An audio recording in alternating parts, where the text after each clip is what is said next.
Kau tahu berapa harga barang ini? Kau bekerja seumur hidup pun tak akan bisa membayarnya. Mata perempuan itu menyala galak ketika wanita tua itu hendak mengelap dengan kain lap butut. Mau kemana kau dengan kain kotor itu? Ini lebih bersih. Sambil berkata begitu, ia merebut syal abu-abu dari leher wanita tua itu, melemparkannya ke lantai, dan menginjak-injaknya tanpa ampun. Nyonya, tolong, jangan. Ini pemberian menantu saya dari gaji pertamanya. Bahkan jika kau menjual 1000 syal ini, tak akan cukup untuk membeli hak sepatuku. Saat itu, pintu VIP terbuka dan suara dingin menusuk dari belakang. Angkat kakimu. Sekarang juga. Sampai saat itu, Nyonya Risa tidak menyadari bahwa sepatu botnya akan menjadi tagihan yang akan menghancurkan seluruh perusahaan suaminya. Jika Anda penasaran dengan kelanjutannya, silakan dukung dengan subscribe dan like. Orang-orang yang ada di lobi saat itu tidak tahu bahwa lantai yang kotor itu akan membalikkan hidup seseorang sepenuhnya. Hujan es di bulan Januari menghantam atap genting, restoran masakan Indonesia Istana Rasa tanpa ampun. Setiap kali pintu otomatis terbuka, angin sedingin pisau menyelinap masuk. Hanya di tempat itu, Suminten menghela napas dalam-dalam. Uap putih dari mulutnya pecah di udara. Lantai berkilauan karena genangan air hujan es yang bercampur lumpur. Jejak sepatu para tamu tumpang tindih di atas ubin, dan di atasnya terbentuk lapisan air tipis. Ibu, di sana, airnya, Bu. Dari kejauhan, manajer, Pak Chandra, memberi isyarat. Ujung jarinya gemetar cepat, matanya dengan tajam mengawasi lantai. Pandangan Pak Chandra tidak tertuju pada orang, hanya pada lantai. Dan itu justru lebih menakutkan. Suminten berjongkok dan mencengkeram kain pel dengan erat. Kain basah itu mengeluarkan suara licin di telapak tangannya. Buku jarinya memutih, pelindung lututnya basah oleh keringat dan menekan kulitnya. Hawa dingin dari ubin merambat naik ke betisnya. Perih tumpul, napasnya sesak sejenak. Sedikit lagi saja, gumam Suminten pada dirinya sendiri, ujung bicaranya sedikit bergetar. Koin di sakunya bergemerincing, dan di saku lainnya terlipat sebuah brosur lusuh. Apa ini? Sesuatu yang sangat ingin ia berikan kepada menantunya, Gita. Suminten tidak mengeluarkan brosur itu. Rasanya hatinya akan hancur lebih dulu saat melihatnya. Wing! Pintu otomatis terbuka lagi. Udara di dalam lobi berubah drastis saat angin masuk. Aroma dingin dari luar seketika menyeruak. Bau tanah basah semakin pekat. Dan air di lantai bergerak tipis, menimbulkan gesekan kecil. Suminten secara naluriah mengangkat bahu. Ia harus memeras kain pelnya lagi. Saat ia memuntir kain pel dengan kedua tangannya, air menetes, dan tetesan itu menimbulkan suara tok, tok di ubin. Suara itu terdengar anehnya keras. Pendengarannya menjadi lebih sensitif. Hari ini aku tidak boleh sampai ketahuan. Suminten menekan topinya lebih dalam. Masker ditarik hingga ke dagu. Akan menjadi masalah besar jika menantunya, Gita, tahu ia bekerja di sini. Ini bukan soal uang, tapi soal hati. Ibu, Pak Chandra mendekat. Sepatunya mengetuk ubin saat ia berjalan. Napas Pak Chandra pendek. Rombongan VIP akan tiba 10 menit lagi. Pejabat dari Kejaksaan Agung mengadakan pertemuan rahasia di sini.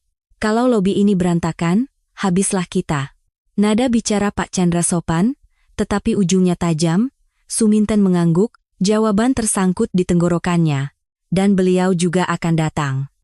Begitu kalimat itu diucapkan, tangan Suminten berhenti. Setetes air jatuh dari ujung tangannya yang berhenti, dan air itu menyebar di lantai. Kecepatan menyebarnya tampak sangat lambat. Ibu kan tahu, bisik Pak Chandra pelan. Jika ada satu hal kecil saja yang salah, kita semua tamat. Kata tamat menggantung berat di udara. Suminten kembali mencengkeram kain pel. Ia mencengkeramnya dengan sekuat tenaga. Telapak tangannya terasa kebas. Iya, saya akan melakukannya, suara Suminten pelan. Namun, ia berusaha menjawab dengan jelas. Saat itu, layar di monitor CCTV di sebelah lobi berubah. Layar hitam berkedip sejenak, dan kemudian menampilkan pintu masuk dengan jelas. Seorang karyawan yang sedang memegang remote di depan monitor terlihat berhenti sejenak. Tangannya berhenti sesaat, tidak ada penjelasan. Berhenti sesaat itu sudah cukup. Suminten menggosok lantai lebih cepat. Serak. Air terdorong dan kain pel bergesekan dengan ubin, menimbulkan suara basah. Namun, jejak sepatu kembali tercetak di tempat yang baru saja ia bersihkan. Jejak yang ditinggalkan oleh para karyawan yang berlalu lalang. Jejak yang tak terhapus, bahkan sebelum tamu datang. Situasi yang tak berujung. Aduh, Suminten mencoba meluruskan lututnya sejenak.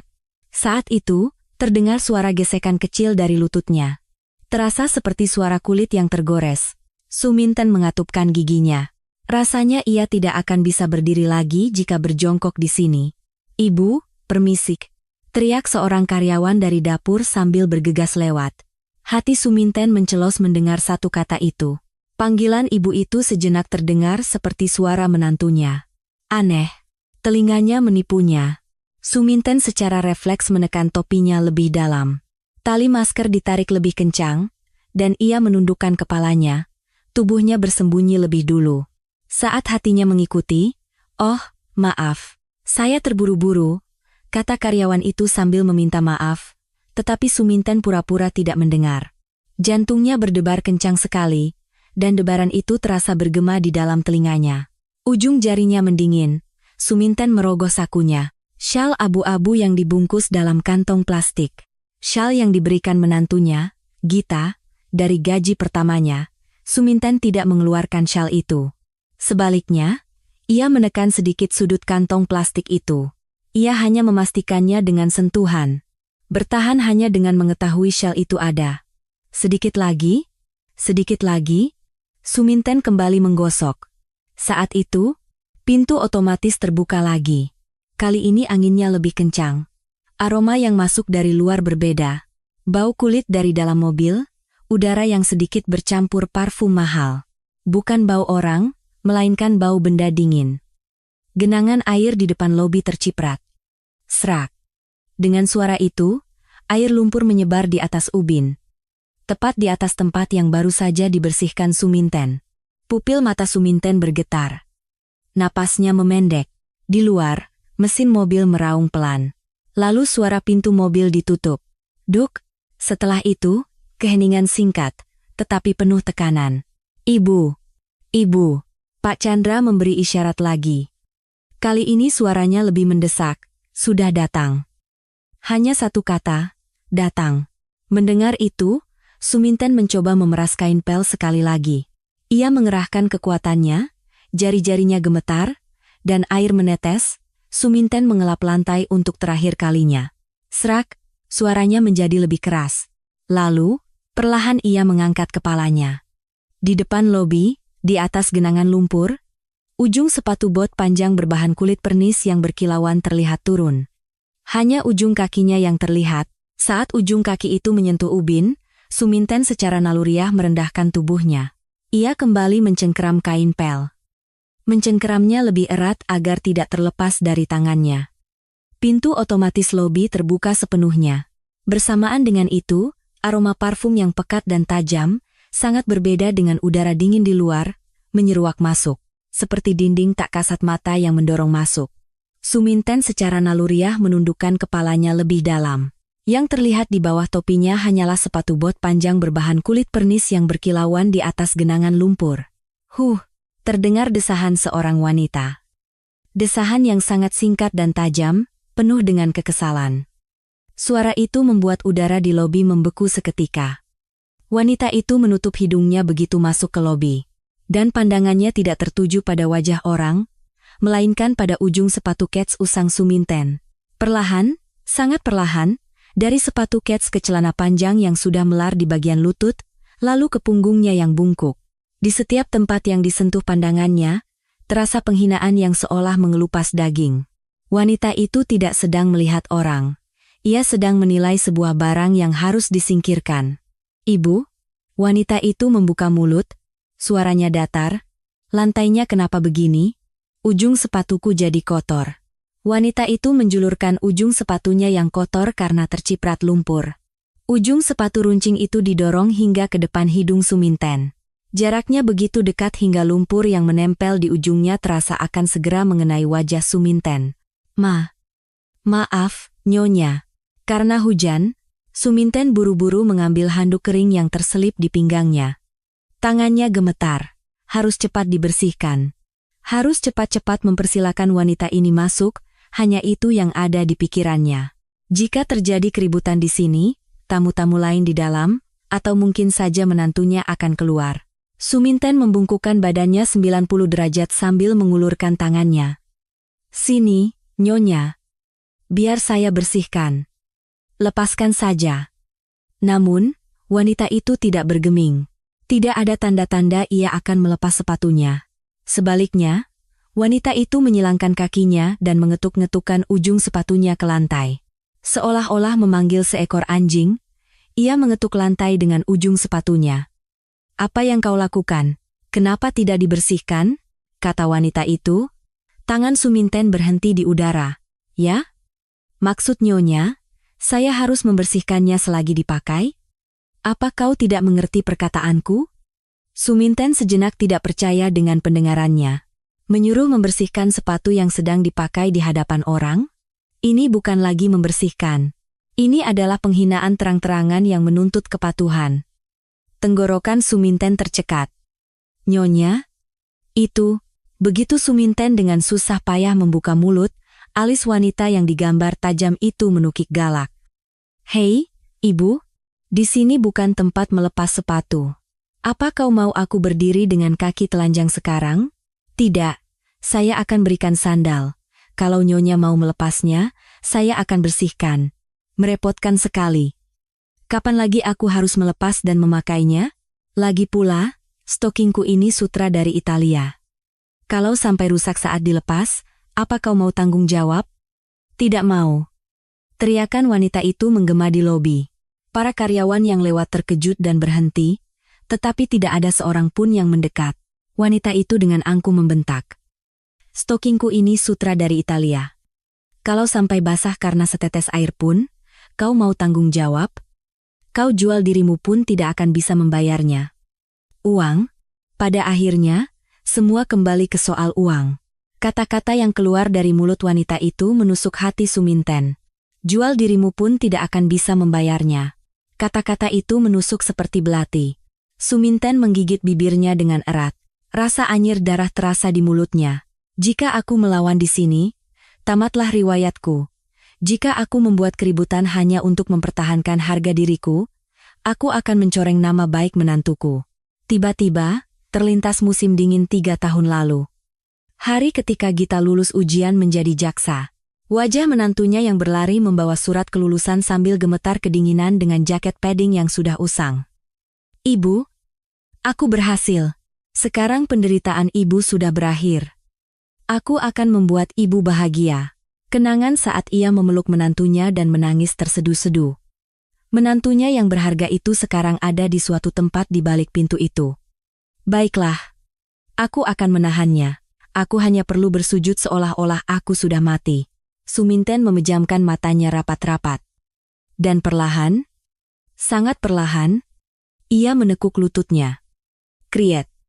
Suara sendi yang berderak terdengar sangat keras. Bersamaan dengan itu, brosur jamu untuk menantunya di dalam saku berdesir dan kusut seperti jeritan. Lantai ubin yang dingin seperti es menembus lututnya. Dagingnya tertekan, tulangnya terasa sakit. Namun, rasa sakit hati yang tenggelam ke dasar lebih besar daripada penderitaan fisik itu. Suminten berlutut di lantai dan dengan tangan gemetar, ia mengarahkan handuk kering ke arah kaki wanita itu. Pandangan dingin wanita itu menusuk ubun-ubun Suminten yang tertunduk. Namun, saat itu, saat handuk yang terlihat seperti lap di tangan Suminten hendak menyentuh sepatu bot wanita itu. Hah! Wanita itu menjerit dan melompat mundur. Seolah-olah ada sesuatu yang menjijikan menempel padanya, ia mundur dengan ngeri. Ibu, apa kau sudah gila? Kau mau menempelkan lap kotor itu ke sepatuku? Kau tahu berapa harga sepatu ini? Wanita itu menutup hidungnya dan menatap Suminten dengan jijik. Suminten membeku dengan tangan terangkat di udara. Tadi disuruh membersihkan, sekarang dibilang kotor. Apa yang harus ia lakukan? Ia merasa putus asa. Mata wanita itu berputar cepat. Sepertinya ia mencari sesuatu yang lain untuk dijadikan sasaran. Kemudian, Pandangan wanita itu berhenti di satu tempat, leher Suminten. Tepatnya, pada syal abu-abu yang melingkar di lehernya seperti garis hidup. Syal kasmir yang dipilih menantunya, Gita, setelah berkeliling pusat perbelanjaan 3 kali dengan gaji pertamanya. Ibu, ini bahan yang sangat bagus. Pakailah agar ibu selalu hangat. Syal yang dipakaikan langsung oleh Gita sambil tersenyum. Sudut bibir wanita itu tertarik sinis. Seperti anak kecil yang menemukan mainan yang menarik. Namun, dengan tatapan yang jauh lebih kejam, ini sepertinya lebih bersih. Tangan wanita itu dengan cepat menyambar leher Suminten. Tidak ada waktu untuk menghindar. Kuku wanita itu menggores lehernya saat ia dengan kasar merebut ujung syal. Nyonya. Suminten panik dan mencoba meraih syal itu, tetapi wanita itu sudah melemparkannya ke lantai. Syal abu-abu itu jatuh tak berdaya ke lantai ubin yang tergenang air lumpur. Cipak, terdengar suara basah. Jantung Suminten jatuh ke lantai bersamaan dengan suara itu. Jangan, Nyonya. Ini. Suminten menjerit dan mengulurkan tangannya, namun, wanita itu tidak menggubrisnya.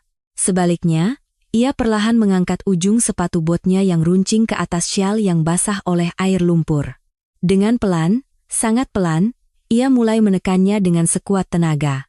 Ini sepertinya lebih bersih, begitu kata Nyonya Risa. Tangannya langsung menyambar. Tidak ada waktu untuk menghindar. Kuku panjang dan tajam wanita itu menggores kulit leher Suminten saat ia dengan kasar merebut ujung syal. Nyonya.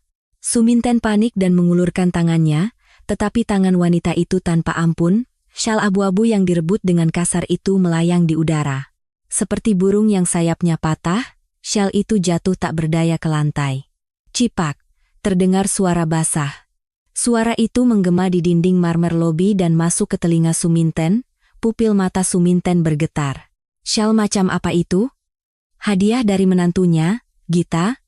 3 tahun lalu dengan gaji pertamanya. Hari itu, Gita berkata ia telah berkeliling pusat perbelanjaan 3 kali untuk memilihnya, sambil tersenyum dengan hidung yang memerah. Ibu, ini 100% kasmir. Ini yang paling lembut yang pernah saya sentuh. Kata-kata Gita saat ia memakaikannya langsung di leher Suminten. Ibu, aku akan membuatmu hangat seumur hidup. Jangan pernah kedinginan lagi. Kehangatan yang ia rasakan saat itu, aroma menantunya. Bagi Suminten, syal itu bukan sekadar rajutan benang wol. Itu adalah hati menantunya, kebanggaan hidup Suminten itu sendiri. Namun, benda berharga itu sekarang teronggok di dalam air lumpur yang kotor. Air kotor berwarna hitam dengan cepat meresap di antara serat wol abu-abu. Jangan. Nyonya. Ini. Suminten menjerit dan menerjang ke lantai. Lututnya yang sakit tidak lagi penting. Ini pemberian menantu saya, tolong. Tangan Suminten hendak meraih syal yang basah oleh air lumpur. Duk, terdengar suara pukulan yang tumpul dan berat. Sepatu bot Nyonya Risa yang tebal menginjak punggung tangan Suminten dan syal itu secara bersamaan. Ah! Jerit Suminten. Rasa sakit yang merobek hingga ke ujung jari menyebar dengan tajam. Namun, yang lebih mengerikan dari rasa sakit fisik itu adalah suaranya. Suara kain kasmir yang lembut digesekkan di antara lantai tanah yang kasar dan hak sepatu yang keras. Suara butiran pasir yang memutuskan serat kain. Suara itu terasa seperti menggosok jantung Suminten dengan sabut baja, dadanya terasa sesak. Berisik, teriak Nyonya Risa kesal. Sambil menekan kakinya lebih keras. Seolah-olah menginjak-injak serangga hingga mati, ia memutar tumitnya ke kiri dan ke kanan.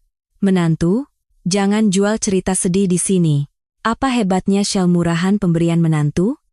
Nyonya Risa mencibir. Hei, bahkan jika kau menjual 1000 syal ini, tak akan cukup untuk membeli hak sepatuku. Anggap saja ini suatu kehormatan, mengerti? Kehormatan? Suminten tidak bisa bernapas. Hati menantunya yang berharga, sisa hidupnya, diperlakukan seperti alas sepatu wanita itu, bergulingan seperti sampah. Udara di sekitarnya juga dingin. Wah! Lihat itu. Jahat sekali. Benar. Seharusnya tadi cepat-cepat dibersihkan. Cece-ceke. Para tamu lain yang lewat mendecakkan lidah dan berbisik. Manajer, Pak Chandra, bersembunyi di balik pilar, berharap situasi ini cepat berakhir sambil memalingkan wajahnya. Tidak ada seorang pun yang menganggap Suminten sebagai manusia, hanya sebagai penghalang yang harus segera disingkirkan. Bersihkan. Tidak dengar? Wanita itu menghentakkan kakinya lagi. Bekas memar merah mulai terlihat jelas di punggung tangan Suminten. Suminten dengan tangan gemetar mencengkeram syal yang basah oleh air lumpur. Rasanya basah dan dingin. Rasa dingin seperti menyentuh bangkai hewan mati merambat dari telapak tangannya hingga ke jantung. Ia harus membersihkannya untuk bertahan hidup. Jika ia terus bertahan di sini, manajer akan datang dan keributan akan semakin besar. Jika menantunya mendengar berita ini, "Ibu, kenapa ibu hidup seperti itu?" Sambil menangis. Membayangkan wajah Gita, Suminten lebih baik menggigit lidahnya. Benar, lebih baik aku mati. Aku akan membuang semua harga diriku dan berpura-pura mati. Suminten mengatupkan giginya. Rasa anyir memenuhi mulutnya dari gusinya. Suminten menggulung syal itu, dan membungkus hak sepatu runcing wanita itu, tangannya. Tidak. Seluruh tubuhnya gemetar seperti daun yang ditiup angin. Benang lembut syal itu kusut masai bercampur lumpur. Srek, srek. Suara menyedihkan saat membersihkan lumpur menggema keras di lobi yang sunyi. Suara itu seperti suara Suminten yang menghapus hidupnya sendiri. Tetas-tetas. Air mata tebal yang ditahan Suminten jatuh dari matanya. Air mata itu jatuh ke atas sepatu bot kulit pernis wanita itu dan membuat noda. Hawa dingin dari lantai merambat naik melalui lututnya dan membekukan seluruh tubuhnya. Nyonya Risa menatap pemandangan itu dengan senyum puas. Seharusnya dari tadi. Ih, lengket, gosok lebih keras. Gita, maafkan aku. Maafkan aku. Suminten menangis dalam hati. Ibu mertua yang tidak berguna ini menjadikan hadiah darimu sebagai lap. Aku yang bersalah. Saat Suminten hendak menundukkan kepalanya lebih dalam. Tok-tok. Dari ujung koridor yang menuju ruang VIP, terdengar langkah kaki seseorang. Bukan langkah kaki biasa. Tamu biasa akan berjalan santai sambil tertawa dan mengobrol, tetapi langkah kaki ini berbeda. Jarak yang konstan, kecepatan tanpa ragu. Hak sepatu yang dingin dan tajam, seolah berjalan di atas es. Dalam suara itu, ada ketegasan tanpa kompromi. Suminten menghentikan tangannya yang sedang membersihkan. Ia bisa tahu secara naluriah. Langkah kaki itu, langkah kaki yang sangat ingin ia hindari, tetapi sudah sangat ia kenal. Jantung Suminten berdebar kencang. Darahnya terasa mendingin. Jangan. Tolong, jangan sekarang. Kenapa harus sekarang? Suminten menyembunyikan wajahnya hingga ke dada. Menutupi wajahnya dengan topi dan meringkuk sekecil mungkin. Rasanya ia lebih baik ditelan bumi daripada ketahuan ada di sini. Langkah kaki itu semakin dekat. Tok, seolah menghitung mundur, langkah itu mendekat ke punggung Suminten, dan berhenti tepat di belakang punggung Suminten yang penuh lumpur. Saat itu, semua kebisingan di lobi seolah terpotong pisau. Suara napas kasar Nyonya Risa, bisikan para karyawan, bahkan suara angin yang masuk dari celah pintu depan. Semua suara di dunia seolah berhenti, hanya keheningan yang menyesakan. Nyonya Risa juga merasakan ada yang aneh dan mengangkat kepalanya. Apa? Menembus keheningan yang menyesakan itu, sebuah suara jatuh dari atas kepala. Suara yang dingin dan rendah seolah ditarik dari dasar neraka. Namun, di dalamnya terkandung kemarahan seperti lahar yang mendidih. Apa yang sedang Anda lakukan? Suara Gita membelah lobi. Namun, di telinga Gita hanya terdengar dengungan. Pandangan Gita terpaku pada satu titik. Bukan pada gaun merah mencolok di depannya, bukan pula pada wajah wanita yang dengan angkuh menyilangkan kakinya. Hanya pada sehelai kain abu-abu yang tergeletak mengenaskan di bawah hak sepatu wanita itu, Gita menahan napas. Paru-parunya terasa perih. Apa itu? Jangan-jangan, benda yang berlumuran lumpur dan terpelintir itu. Pupil mata Gita sedikit bergetar. Ingatannya masih jelas. Sebulan yang lalu, di sebuah toko di pusat perbelanjaan, saat ia memilih kasmir yang paling lembut, ini yang paling hangat. Cocok sekali untuk leher ibu. Hadiah yang ia bungkus sambil tersenyum itu, kenapa sekarang ada di sana? Pandangannya perlahan naik. Tangan yang kasar dan tebal sedang membersihkan sepatu bot. Tangan yang buku-buku jarinya menebal dan di bawah kukunya ada kotoran hitam. Tangan yang setiap malam ia pijat, tangan yang paling sakit di dunia. Dan di atasnya, terlihat punggung yang bungkuk. Punggung yang selalu berusaha tegar di depan anak-anaknya, berkata, "Aku baik-baik saja, aku kuat." Namun, punggung itu kini terlihat kecil, tertekan oleh beban waktu. Ibu. Bibir Gita bergerak tanpa suara, rasanya tidak nyata. Ibunya seharusnya sedang berlibur di pemandian air panas. Bersama teman-temannya, berendam di air hangat dan makan makanan enak. Lalu kenapa di hari yang dingin ini, di lantai yang penuh lumpur kotor ini, beliau membersihkan kaki orang lain?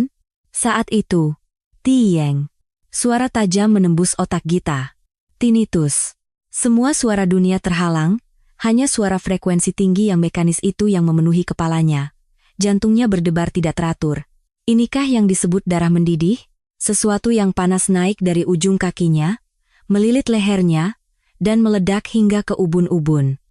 Gita mengepalkan tinjunya, kukunya menancap ke telapak tangannya hingga kulitnya memutih, tetapi ia tidak merasakan sakit. "Apa?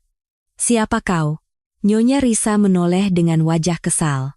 Datang-datang ke tempat usaha orang main tegur saja. Tidak mendidik karyawan.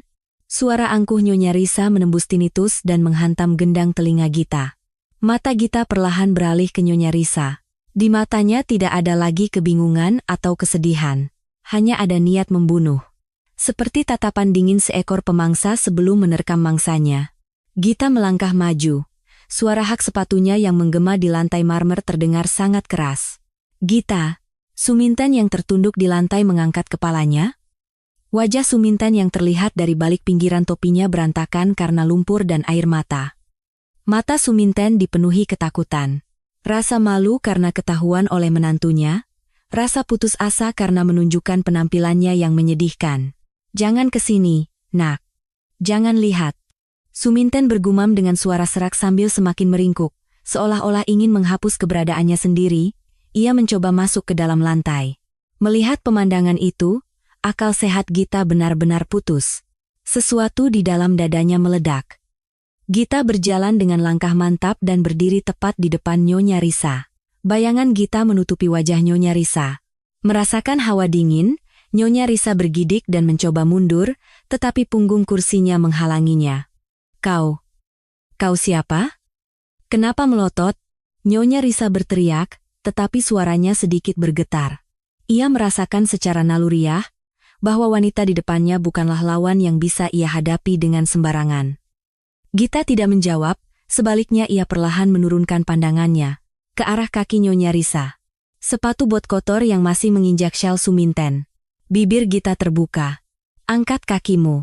Meskipun pelan, nada bicaranya adalah perintah yang bisa membekukan seluruh ruangan. Mata Nyonya Risa membelalak. "Apa? Kau bicara tidak sopan padaku? Beraninya kau?" "Angkat!" Teriakan Gita mengguncang lobi. Itu bukan sekadar teriakan. Itu adalah ledakan amarah yang telah lama terpendam. Terkejut dengan suara itu, Nyonya Risa secara refleks mengangkat kakinya. Barulah terlihat syal itu. Sepotong kain abu-abu yang sudah tidak berbentuk, hancur lebur dan basah oleh kotoran. Itu seperti hati Suminten yang tercabik-cabik. Gita perlahan menekuk lututnya. Ia berjongkok di lantai, menyamakan tinggi badannya dengan Suminten yang gemetar. Dari mata Gita, setetes air mata jatuh. Namun, itu bukan air mata kesedihan. Itu adalah rasa bersalah yang mendalam karena tidak bisa melindungi, dan kristalisasi kebencian terhadap mereka yang menciptakan situasi ini. "Ibu." Gita dengan tangan gemetar merangkul bahu Suminten. Suminten tidak bisa mengangkat kepalanya dan hanya terisak. "Maafkan aku, nak. Maafkan aku." "Apa? Ibu?" Nyonya Risa mencibir dengan tidak percaya. "Oh, jadi menantunya? Pantas saja, sama-sama kampungan." Nyonya Risa sama sekali tidak memahami situasi. Siapa wanita di depannya? Apa yang baru saja ia injak? Ia hanya berpikir ada satu lagi orang rendahan yang muncul. "Hei, anak muda, baguslah. Ibu mertuamu sudah membuat sepatuku jadi begini. Kau saja yang ganti rugi." Nyonya Risa menggerakkan hak sepatunya yang berlumpur ke arah Gita. "Sekitar 3 juta saja. Anggap saja aku bersedekah pada pengemis." Gita yang sedang merangkul bahu Suminten perlahan menoleh dan menatap Nyonya Risa. Begitu tatapan Gita menyentuhnya, Nyonya Risa seketika terdiam. Itu bukan mata manusia. Itu mata seorang jaksa yang akan mencabik-cabik lawannya hanya dengan hukum dan prinsip. Gita mengeluarkan ponsel dari sakunya. Panggilan cepat nomor 1. Sebelum nada sambung berbunyi, pihak seberang sudah mengangkat telepon. Ya, Bu Kepala. Suara lantang seorang penyidik terdengar dari speaker ponsel. Kirim pasukan ke lokasiku sekarang, suara Gita kering. Seperti gurun tanpa setetes air pun. Dan laksanakan surat perintah penggeledahan, kantor Ketua Direksi PT Pembangunan Jaya, Bapak Guntur Wiryawan, sekarang juga. Baik, Bu Kepala. Sekarang juga, ya. Jangan sisakan sehelai benang, atau sebutir debu pun. Sikat habis semuanya. Gita mematikan telepon dan menatap tajam ke arah Nyonya Risa. Jangan tanya alasannya. Di depan mataku sekarang ada pelaku kejahatan yang harus segera ditangkap. Apa katamu? Wajah Nyonya Risa pucat pasi. Penggeledahan. PT Pembangunan Jaya. Guntur Wiryawan. Kenapa nama suaminya keluar dari mulut wanita itu? Perasaan tidak enak menyelimutinya. Kakinya mulai gemetar. Gita perlahan berdiri dari tempatnya. Menyembunyikan Suminten di belakang punggungnya seolah melindunginya, ia melangkah maju ke arah Nyonya Risa. Suara hak sepatu Gita kembali menggema di lobi. Tok, suara itu kini menjadi teror bagi Nyonya Risa. Langkah kaki malaikat maut yang mencekik lehernya. Gita mengambil shell yang penuh lumpur di lantai dan menunjukkannya di depan mata Nyonya Risa. Ini, benda yang kau injak ini. Sudut bibir Gita tertarik sinis. Kau tahu berapa harganya? Nyonya Risa seperti orang bisu yang kehabisan kata-kata, hanya bisa membuka dan menutup mulutnya. Kau siapa? Sebenarnya kau ini siapa? Gita mengeluarkan kartu identitas dari sakunya dan menunjukkannya di depan hidung Nyonya Risa. Lambang Kejaksaan Republik Indonesia yang berkilauan, dan di bawahnya tertera dengan jelas sebuah nama. Kejaksaan Agung Republik Indonesia. Kepala Bagian Tindak Pidana Khusus.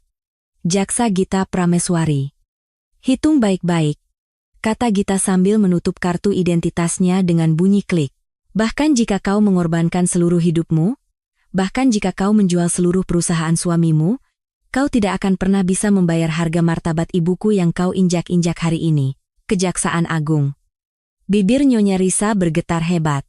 Matanya yang membelalak melihat bolak-balik antara kartu identitas jaksa di depannya dan wajah asli pemiliknya. Pupil matanya bergetar hebat seolah terjadi gempa bumi. Sungguh tidak bisa dipercaya.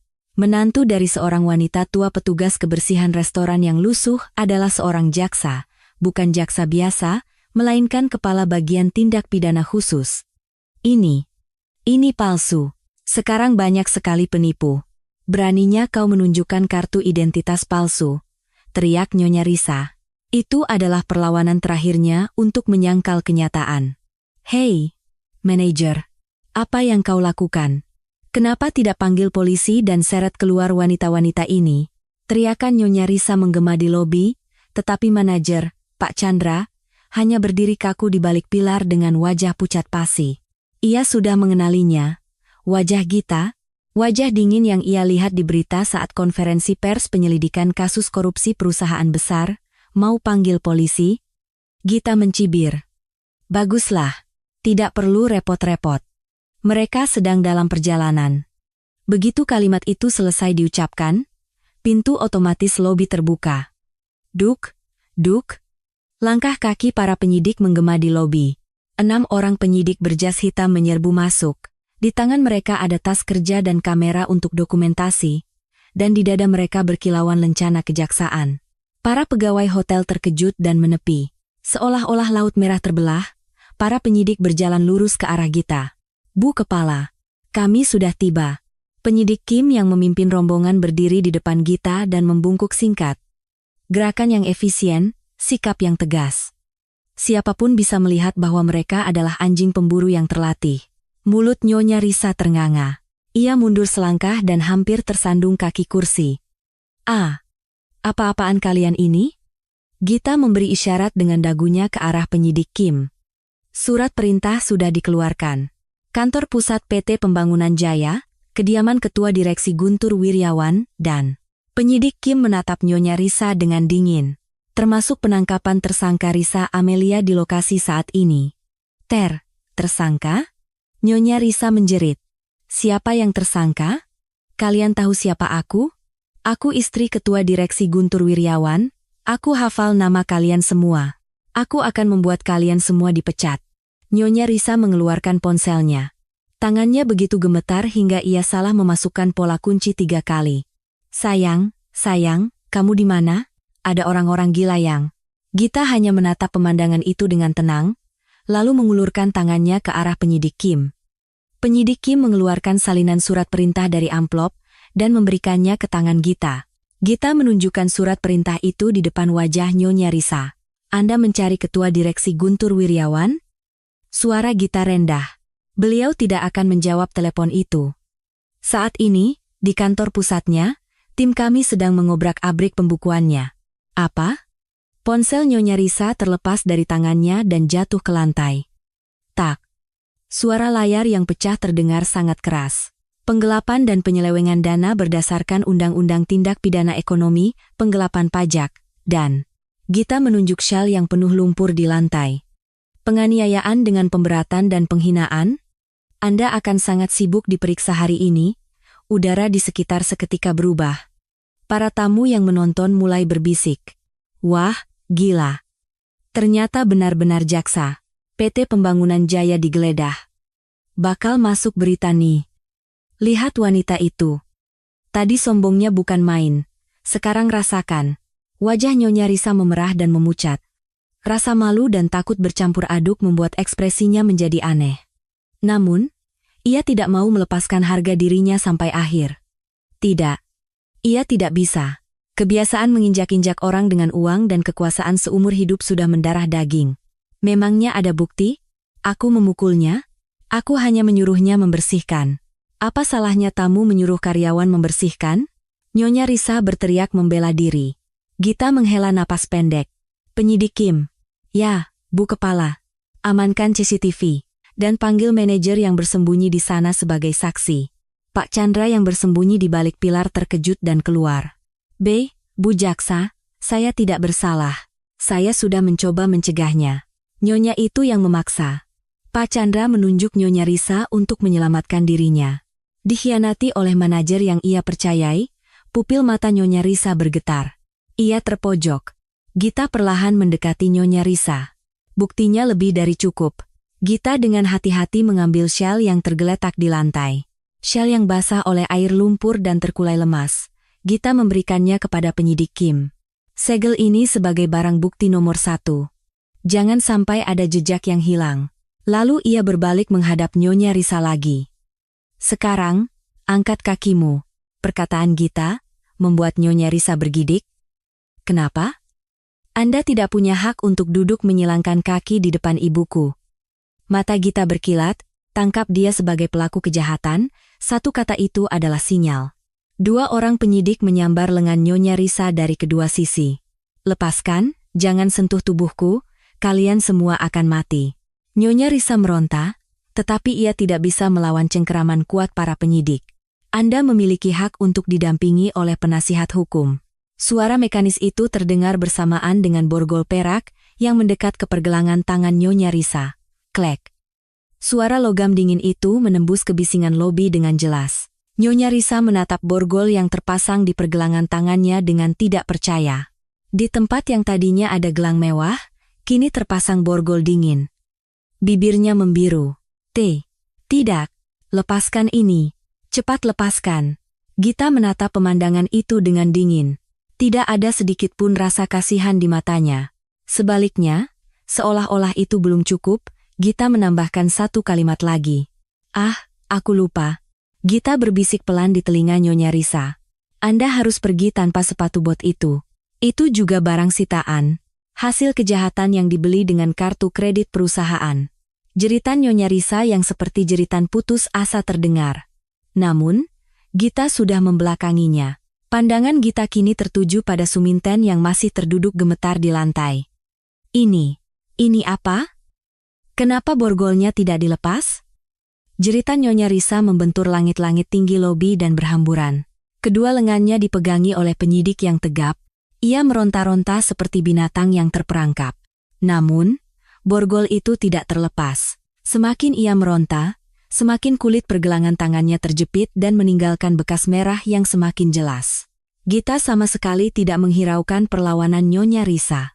Pandangannya hanya terpaku pada gumpalan abu-abu yang teronggok di lantai berlumpur. Gita membungkukkan badannya.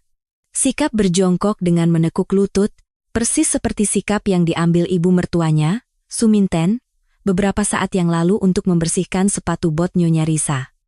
Namun, maknanya sangat berbeda, bagai langit dan bumi. Jika sikap Suminten adalah penyerahan diri, maka sikap Gita adalah persiapan untuk pengumpulan bukti yang teliti. Penyidik Kim, kantong barang bukti. Gita mengulurkan tangannya. Penyidik Kim segera menyerahkan kantong plastik bening bersegel. Gita mengenakan sarung tangan lateks. Suara kenyal sarung tangan karet yang melingkari pergelangan tangannya terdengar keras di tengah keheningan. Gita dengan hati-hati, seolah-olah menangani porselen yang mudah pecah, mengangkat shell dari lantai. Shell yang terkulai lemas itu meneteskan air lumpur.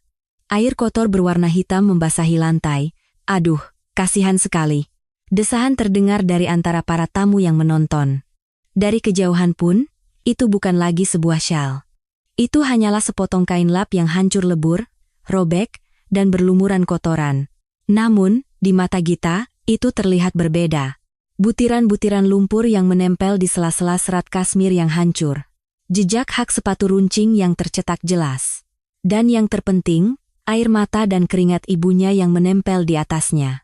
Ini bukan sekadar sepotong kain.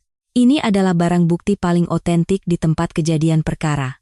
"Hei, kenapa kau begitu berlebihan dengan sepotong kain lap itu?" teriak Nyonya Risa. "Aku akan menggantinya. Aku akan beli yang baru di pusat perbelanjaan." "Berapa harganya?" Gita tanpa berkata-kata memasukkan syal itu ke dalam kantong barang bukti bening. Srek. Suara ritsleting kantong yang tertutup terdengar dingin seperti suara nasib Nyonya Risa yang telah ditentukan. Gita mengangkat kantong itu dan mengayunkannya di depan mata Nyonya Risa. Tulisan spidol di permukaan kantong itu terbaca jelas. Barang bukti No. 1 menggantinya. Sudut bibir Gita tertarik sinis. Jangan salah paham. Ini bukan barang retur di toko online. Ini kasus pidana. Bukan masalah yang bisa diselesaikan dengan uang. Saksinya banyak dan terekam kamera. Mulai sekarang, bicaralah di ruang interogasi. Saksinya lebih dari cukup. Bahkan ada rekamannya, jadi jangan pernah berpikir untuk mengelak. Kaki Nyonya Risa lemas. Barulah ia sadar. Yang ia sentuh bukanlah orang rendahan biasa, melainkan malaikat maut yang memegang pedang hukum yang besar. Ibu jaksa, saya salah. Saya tadi hanya sedikit emosi. Nyonya Risa mulai mengubah kata-katanya dengan memelas. Suami saya kan kenal dengan. Tutup mulutmu. Mata Gita berkilat. Beraninya kau menyebut nama perusahaan suamiku dengan mulut yang telah menginjak-injak ibuku itu. Menjijikkan. Gita memberi isyarat dengan dagunya kepada penyidik Kim. Bawa dia. Lalu, pandangan Gita beralih ke kaki Nyonya Risa, sepatu bot kulit pernis yang penuh lumpur itu. Hak yang menginjak syal dan punggung tangan ibunya. Lepaskan. Perintah Gita singkat. Ya? Bahkan penyidik Kim sejenak tidak percaya dengan pendengarannya. Sepatu itu alat kejahatan, kan, Sita? Baik. 2 orang penyidik memaksa Nyonya Risa duduk di kursi. Apa-apaan ini? Ini sepatuku. Edisi terbatas seharga 3 juta. Nyonya Risa meronta, tetapi tidak ada gunanya. Seorang penyidik memegangi pergelangan kakinya dan yang lain menarik sepatu botnya. Srut. Sepatu bot kanan terlepas. Srut. Sepatu bot kiri pun terlepas. Nyonya Risa yang mengenakan gaun mewah kini bertelanjang kaki. Bahkan tanpa stoking. Telapak kakinya yang putih menyentuh lantai marmer yang dingin. Dingin. Nyonya Risa menjerit dan menghentak-hentakkan kakinya. Gita bahkan tidak melihat sepatu bot yang disita itu dimasukkan ke dalam kantong bening. Baginya, Nyonya Risa sudah menjadi penjahat yang urusannya sudah selesai, bawa pergi. Baik, para penyidik membawa Nyonya Risa berdiri. lepaskan aku. Setidaknya pakaikan aku sepatu. Bagaimana aku bisa pergi dengan kaki telanjang? Nyonya Risa meraung. Namun, para penyidik tetap dingin. Prioritas kami adalah mengamankan tersangka. Silakan jalan. Punggung Nyonya Risa yang diseret paksa. Kakinya yang telanjang terseret di lantai, menimbulkan suara gesekan yang aneh. Kehormatan dan martabat yang selama ini ia banggakan sedang membersihkan lantai bersama kakinya yang telanjang. Semua mata orang-orang di lobi tertuju pada kaki telanjang itu. Cibiran, penghinaan, dan rasa puas. Pandangan yang beberapa saat lalu menatap Suminten seperti serangga, kini menjadi panah tajam yang menusuk Nyonya Risa. Tolong aku. Sayang. Pak Guntur. Jeritan Nyonya Risa menjauh keluar pintu otomatis. Dan beberapa saat kemudian, terdengar suara sirene mobil polisi. Situasi berakhir. Barulah Gita menghela napas panjang. Kekuatan di bahunya mengendur. Pertempuran telah berakhir. Sekarang saatnya untuk kembali menjadi seorang anak, bukan seorang jenderal. Gita perlahan berbalik. Di tengah kerumunan orang, punggung kecil dan lusuh yang ditinggalkan sendirian. Ibu mertuanya yang masih linglung dan hanya menatap lantai. Tidak mengerti apa yang sedang terjadi. Mata Gita memerah. Ketegasan seorang jaksa telah hilang. Yang tersisa hanyalah wajah seorang menantu yang berlinang air mata. Gita berjalan dengan langkah yang jauh lebih lembut dari sebelumnya ke arah ibunya. Ibu. Gita berlutut. Kali ini bukan untuk membersihkan, melainkan untuk memeluk. Ibu. Gita berlutut di depan Suminten yang terduduk di lantai. Lalu, dengan hati-hati ia merangkul bahu Suminten yang gemetar. Sentuhan yang sangat hati-hati, seolah-olah menangani kaca yang mudah pecah. Nak, maafkan ibu. Bagaimana ini? Suminten tidak bisa mengangkat kepalanya. Dari balik pinggiran topinya, air mata tebal menetes dan membasahi celana panjang Gita. Aku sudah mencoreng namamu. Aku yang bersalah, aku yang bersalah. Tangan Suminten penuh lumpur. Khawatir akan mengotori pakaian menantunya, Suminten mengangkat tangannya ke udara dan mengepalkannya. Gita meraih tangan yang kasar dan kotor itu, dan menempelkannya ke pipinya. Bukan, Bu. Kenapa ibu yang bersalah? Suara Gita bergetar karena basah oleh air mata. Orang yang bersalah sudah dibawa pergi tadi, ibu adalah korban, ibu boleh tegak. Tapi wanita itu kan istri Direktur PT Pembangunan Jaya. Nanti kalau dia melakukan sesuatu padamu bagaimana? Suminten lebih mengkhawatirkan masa depan menantunya daripada kesedihannya sendiri. Kekuasaan, uang, kekuatan menakutkan yang telah menindas Suminten seumur hidupnya, ia khawatir akan mencelakai menantunya yang berharga. Getar, getar. Saat itu, ponsel di saku jas Gita bergetar, getaran berat yang memecah keheningan. Gita menyeka air matanya dan mengeluarkan ponselnya. Nama yang tertera di layar adalah tim khusus, Pak Bima, komandan lapangan yang ditugaskan ke lokasi penggeledahan. Gita menekan tombol jawab dan sengaja menyalakan speaker, agar Suminten bisa mendengarnya. Betapa rapuhnya dinding benteng besar yang telah menginjak-injaknya. Ya, Gita di sini. Bu Kepala, sudah kami amankan. Suara Pak Bima yang tergesa-gesa dan bersemangat menggema di lobi. Di brankas rahasia ruang direktur, kami menemukan buku besar ganda, daftar rekening atas nama orang lain, bahkan catatan lobi politik. Ini seperti ubi jalar. Semakin digali semakin banyak. Mata Gita menajam. Bagaimana dengan Ketua Direksi Guntur Wiryawan? Ah, beliau ada di sebelah saya sekarang. Ribut sekali. Sebentar, terdengar suara berisik dan kemudian teriakan seorang pria yang tidak asing dari seberang telepon. Suara suami yang sangat dipercayai oleh Nyonya Risa. Suara Ketua Direksi PT Pembangunan Jaya, Guntur Wiryawan. Hai, Gita Prameswari. Kau tahu siapa aku? Kau tahu siapa di belakangku? Ujung suara yang berteriak itu pecah parau. Seperti jeritan binatang yang ketakutan. Cepat hentikan penggeledahan ini. Kau berani menyentuh istriku? Kau mau dipecat? Kau pikir aku akan diam saja? Gita menatap kosong ke udara dengan dingin. Pak Ketua, suara Gita rendah, tetapi terdengar lebih jelas dari teriakan manapun. Jangan khawatirkan Nyonya, kalian akan segera bertemu. Apa? Kalian akan menghuni sel suami istri di penjara. penggelapan, penyelewengan, penyuapan. Jika hukumannya digabungkan, sisa hidup kalian akan dihabiskan di sana. Tidak mungkin. Hei, hubungkan dengan pengacara Budi. Di mana dia? Terdengar suara gaduh dari seberang telepon. Sesuatu terjatuh. Pak Ketua, jika Anda melakukan ini, akan ada tambahan pasal melawan petugas. Tangkap dia. Lepaskan aku.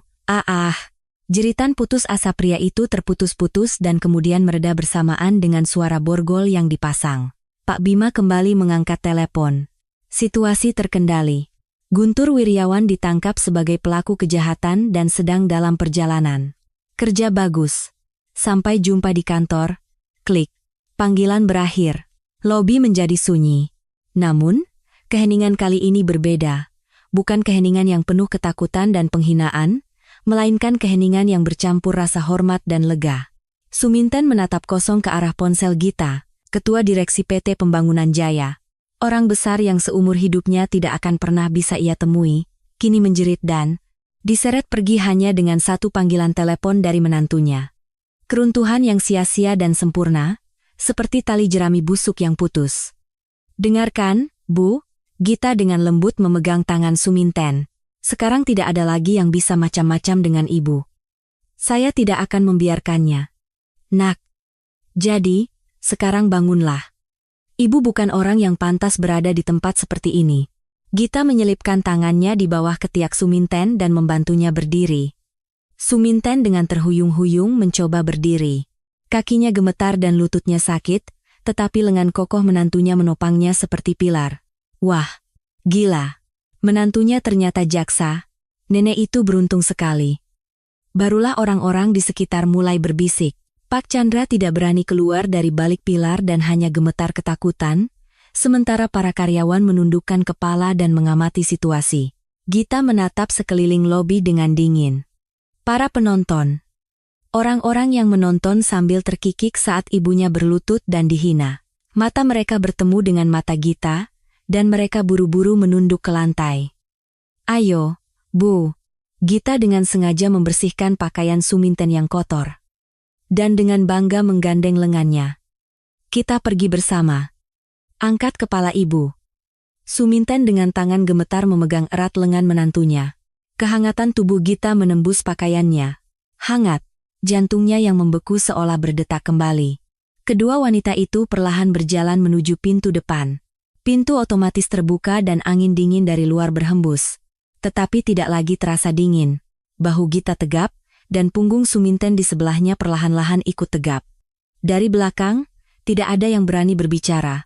Mereka hanya menatap punggung kedua wanita itu dengan pandangan penuh kekaguman. Bawa dia. Perintah Gita singkat, namun, bobotnya terasa ribuan kilogram.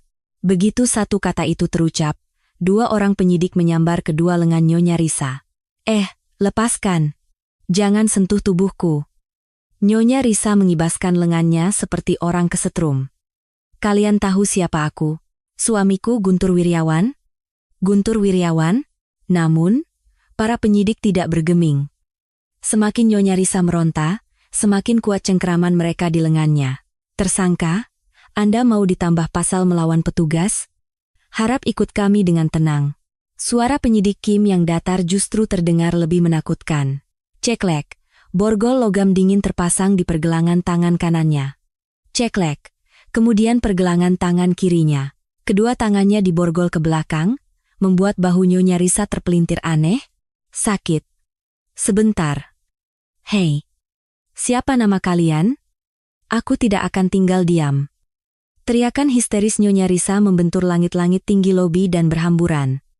Sopan santun, etika, semua itu sudah lama terbenam di lumpur. Penampilannya saat ini lebih buruk daripada pemabuk yang mengamuk di pasar dan diseret pergi. Sepatuku. Nyonya Risa meraung sambil menatap lantai. Kakinya yang telanjang. Setelah sepatu bot seharga 3 juta, disita, kakinya yang putih kini menginjak lantai marmer yang dingin. Jari-jari kakinya mengerut. Srek. Saat para penyidik menyeretnya, kakinya yang telanjang terseret di lantai, menimbulkan suara gesekan yang membuat bulu kuduk merinding. Suara itu menusuk telinga semua orang di lobi.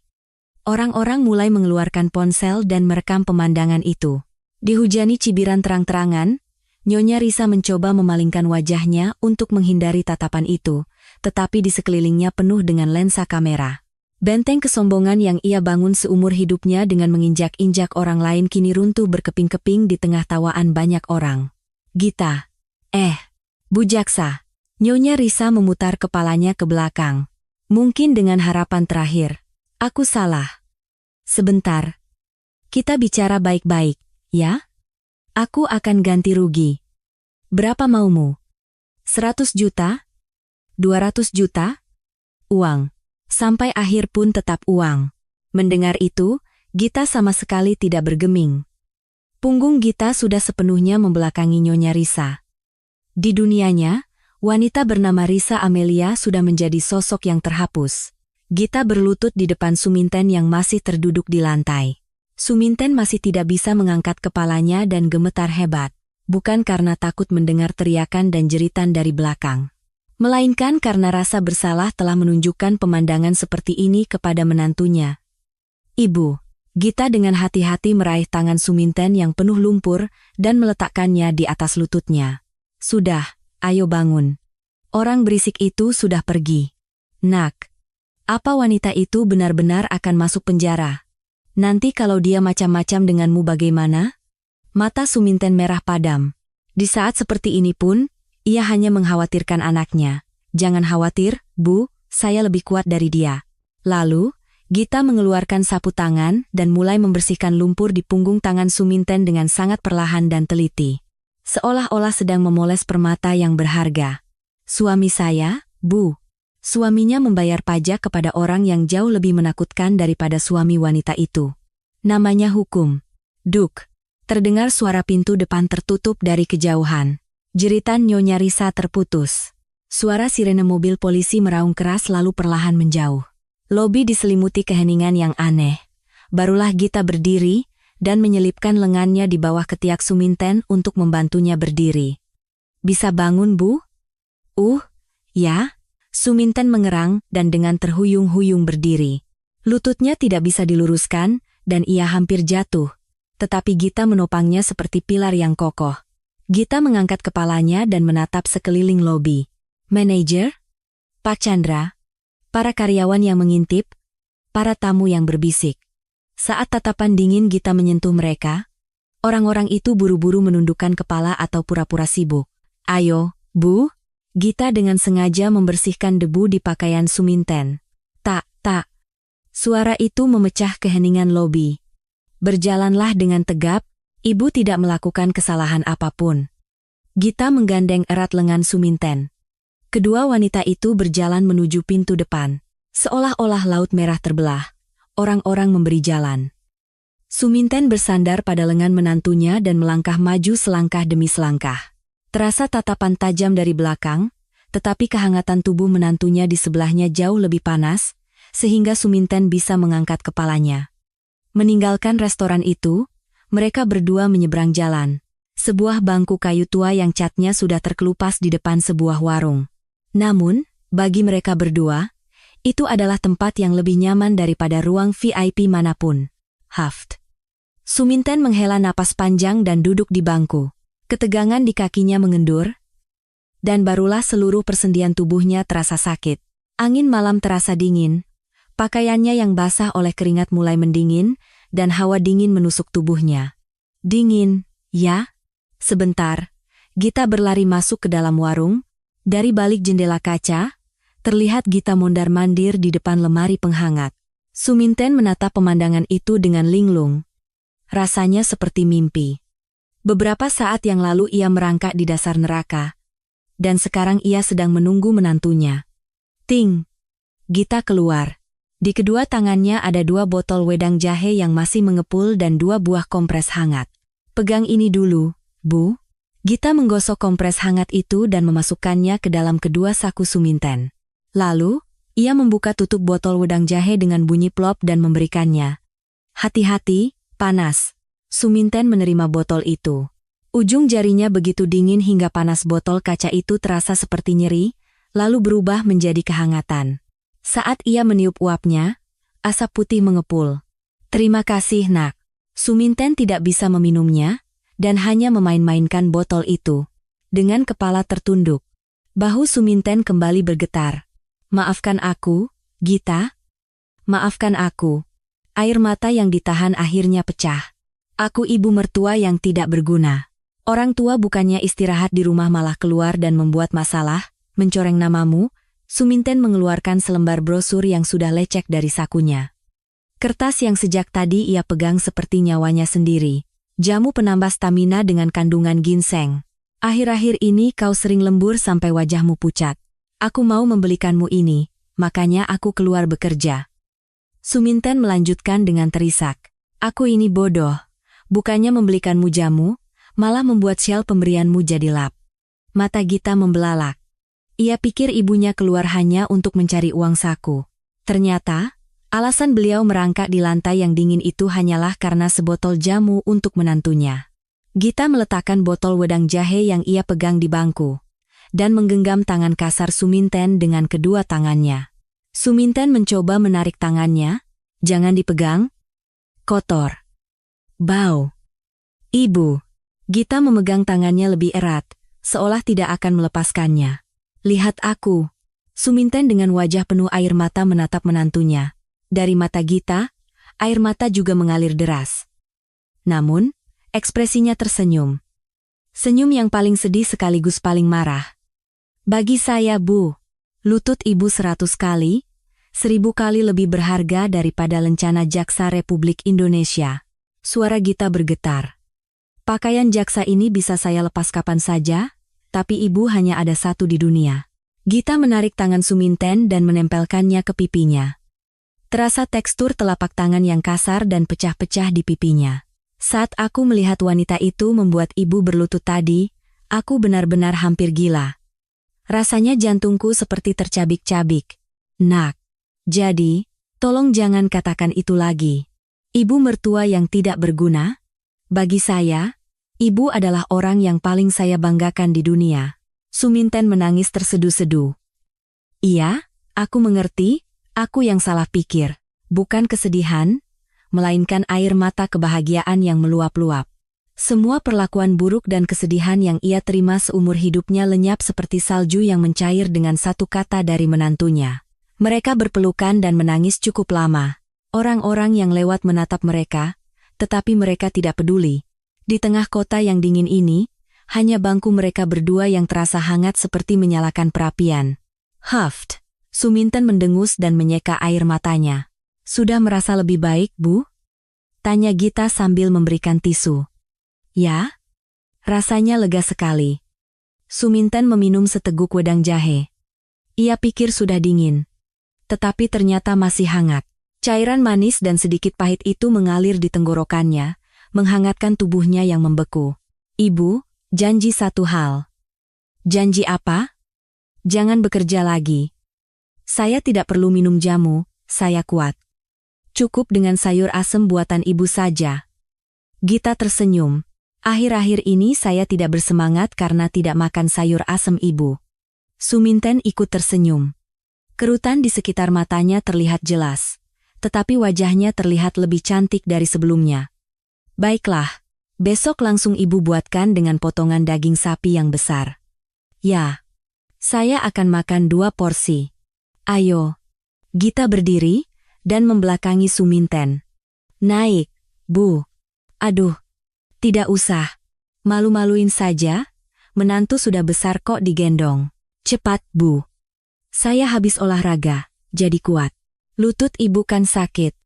Sebenarnya, lutut Suminten memang sakit sekali hingga sulit berjalan.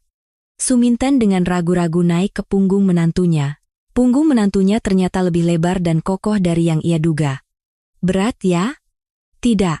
Ringan seperti kapas. Ibu harus makan lebih banyak lagi. Gita menggendong Suminten dan berjalan di malam hari. Cahaya lampu jalan memanjangkan bayangan mereka berdua. Suminten yang digendong, di punggung melingkarkan lengannya di leher menantunya dan bergumam. Gita. Ya. Terima kasih. Terima kasih sudah menjadi menantuku. Terima kasih banyak. Mendengar itu, Gita tidak menjawab. Sebaliknya ia mengeratkan lengannya yang menggendong ibunya. Beban cinta yang lebih berharga dari barang mewah manapun. Tempat peristirahatan yang sempurna. Klik-krek. Suara kunci pintu digital yang terbuka terdengar sangat merdu. Aku pulang. Suara Gita memenuhi lobi yang sempit. Suminten yang mengikutinya masuk dengan hati-hati melepas sepatunya dan bergumam. Ya, sudah pulang. Ke rumahku. Tercium aroma khas dari dalam rumah. Bau lantai kayu yang sudah tua, bau kimchi tua yang meruap dari kendi di beranda, dan aroma lembut pelembut pakaian. Bau kehidupan manusia yang tidak bisa dibandingkan dengan bau pengharum ruangan yang dingin dan mahal di lobi hotel. Aduh. Lelahnya, Suminten langsung duduk bersimpu di bawah sofa begitu masuk ke ruang tamu. Mungkin karena ketegangannya sudah hilang, kakinya terasa lemas.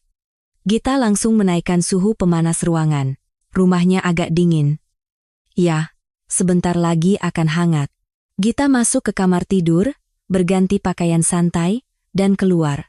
Di tangannya ada kotak P3K. Ibu, luruskan kakinya. Tidak apa-apa. Nanti juga sembuh kalau sudah tidur. Suminten mencoba menyembunyikan kakinya dengan menarik ujung celananya. Namun, Gita bersikeras. Cepat. Bu. Tadi saya lihat memarnya parah. Nanti malam malah demam. Gita dengan paksa menarik kaki Suminten dan menggulung celananya. Di bawah cahaya lampu neon, terlihat lutut Suminten. Alis Gita mengerut. Astaga. Desahan dalam keluar dari mulut Gita. Kedua lututnya membiru. Tentu saja, karena berlutut dan bergesekan dengan lantai ubin yang dingin sambil menahan berat badan, tidak mungkin tidak terluka. Terutama di bagian tulang kering yang terkena hak sepatu Nyonya Risa. Kulitnya lecet dan memerah. Apa-apaan ini? Sungguh? Suara Gita kembali bergetar. Suminten dengan malu-malu menutupi lututnya dengan tangan. Orang tua kulitnya memang tipis. Sedikit terbentur saja langsung memar. Bukan apa-apa. Bukan apa-apa bagaimana? Gita mengeluarkan antiseptik, salep, dan sebungkus koyo dari kotak P3K. Srek. Saat ia membersihkan luka dengan kapas yang dibasahi antiseptik, Suminten menahan napas. Pedes. Ya? Tahan sebentar. Gita meniup-niup lukanya sambil mengoleskan obat. Tatapan tajamnya sebagai jaksa saat menginterogasi penjahat sudah hilang. Yang ada hanyalah tatapan seorang dokter yang paling serius di dunia, memeriksa setiap luka dengan teliti. Saat itu, dari saluran berita TV yang menyala, terdengar suara pembawa berita yang mendesak. Dari TV, terdengar suara pembawa berita sejenak. Gita langsung mematikan layar dengan remote. Suminten tidak bisa melihat layar dengan jelas. Jantungnya berdebar-debar dan rasa malu kembali menyelimutinya. Aduh, sampai masuk berita segala. Klik. Layar mati. Gita mematikan TV dengan remote. Suminten menatapnya dengan heran, tetapi Gita dengan santai merobek bungkus koyo. Jangan ditonton, Bu. Tidak seru. Tapi, orang-orang itu sekarang tidak ada hubungannya lagi dengan hidup kita. Mau masuk berita atau masuk penjara, mereka hanya orang lain. Nada bicara Gita santai, bahkan dingin. Seolah-olah keruntuhan penjahat tidak lebih penting daripada pengobatan lutut ibunya. Plak. Gita menempelkan koyo itu. Aroma mentol yang tajam menyebar di ruang tamu. Bau yang sangat familiar dan menyegarkan bagi para lansia. Dingin ya? Gita menempelkan koyo di lutut kanan Suminten. Hah? Suminten bergidik. Tetapi hawa dingin yang menyegarkan itu meresap ke lututnya yang panas dan meredakan rasa sakitnya. Gita menekankan koyo itu dengan telapak tangannya. Menggosoknya dengan gerakan yang mantap agar tidak terlepas di bagian tepinya. Ibu. Ya. Janji satu hal lagi dengan saya. Gita mengangkat kepalanya dan menatap Suminten. Mulai sekarang, jangan tekuk lutut ini kecuali untuk menerima sujud dari saya. Mata Suminten membelalak. Atau saat sujud kepada Tuhan di masjid. Selain itu, jangan pernah menekuknya di hadapan siapapun. Tatapan Gita kokoh tanpa goyah. Menantu ibu ini seorang jaksa. Jadi lutut ibu mertuanya sangat berharga. Wanita tadi bilang, kan? Bekerja seumur hidup pun tidak akan bisa membayarnya. Itu tidak salah. Lutut ibu ini sangat berharga, bahkan seluruh kekayaan wanita itu tidak akan bisa membelinya.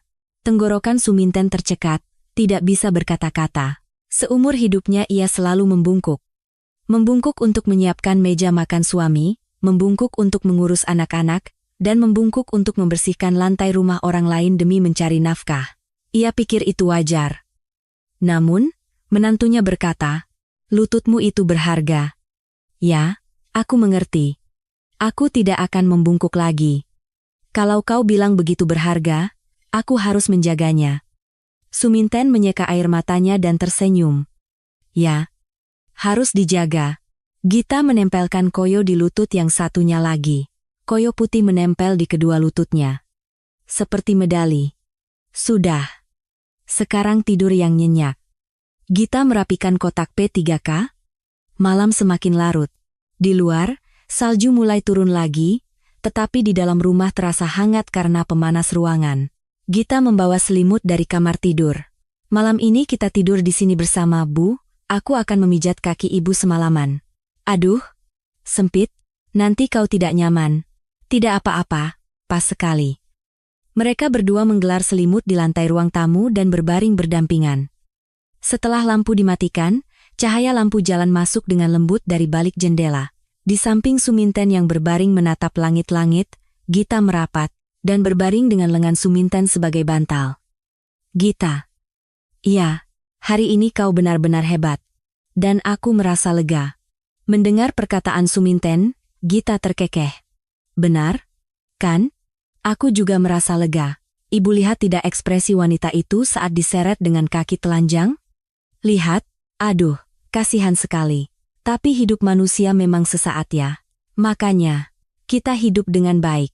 Makan makanan enak, jangan sakit." Gita menyandarkan wajahnya ke dada Suminten. Bau ibu. Bau kimchi tua yang bercampur dengan bau koyo, bau yang paling aman dan nyaman di dunia. "Ya, benar. Aku harus hidup lama dengan menantuku." Suminten mengelus rambut Gita. Sentuhan tangannya kasar. Tetapi bagi Gita, itu lebih lembut dari sutra. Beberapa saat kemudian, terdengar napas teratur Gita. Sepertinya ia kelelahan dan langsung tertidur. Suminten menatap wajah menantunya yang tertidur cukup lama.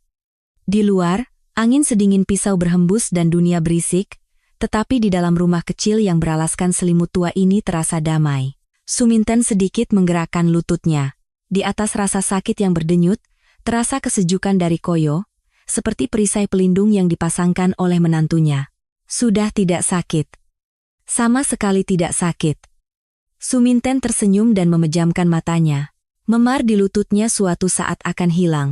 Tetapi koyo hati yang ditempelkan oleh menantunya hari ini tidak akan pernah lepas seumur hidupnya. Suara napas kedua wanita itu memenuhi ruang tamu. Di atasnya, malam yang hangat dan nyaman turun dengan lembut. Kamera perlahan menjauh dari pemandangan kedua orang yang tertidur lelap. Di salah satu sudut ruang tamu, sepatu kets usang Suminten dan sepatu hak tinggi Gita yang berkilauan diletakkan berdampingan. Sepatu yang berbeda, tetapi dua pasang sepatu yang menghadap ke arah yang sama. Saudara-saudari sekalian, apa sebenarnya martabat sejati itu? Bukan pada sepatu mahal atau tas mewah, melainkan pada hati yang mau membungkuk untuk memeriksa lutut keluarga yang sakit, pada tatapan hangat setinggi mata itu, bukan? Kesombongan yang dihiasi dengan uang akan runtuh dalam sekejap, tetapi harga diri keluarga yang dijaga dengan cinta lebih kuat dari apapun. Kapan terakhir kali Anda memegang tangan keluarga Anda yang telah bekerja keras hari ini? Atau kapan terakhir kali Anda mendengar ucapan terima kasih yang membuat Anda merasa kuat hanya dengan mendengarnya? Semoga cerita hari ini bisa menjadi selembar koyo hangat di hati Anda. Semoga lutut semua ibu di dunia ini tidak lagi sakit. Jika Anda menyukai cerita yang menghangatkan hati ini, dukung kami dengan subscribe dan like. Sampai jumpa lagi dengan drama berkualitas yang akan meningkatkan martabat Anda. Terima kasih.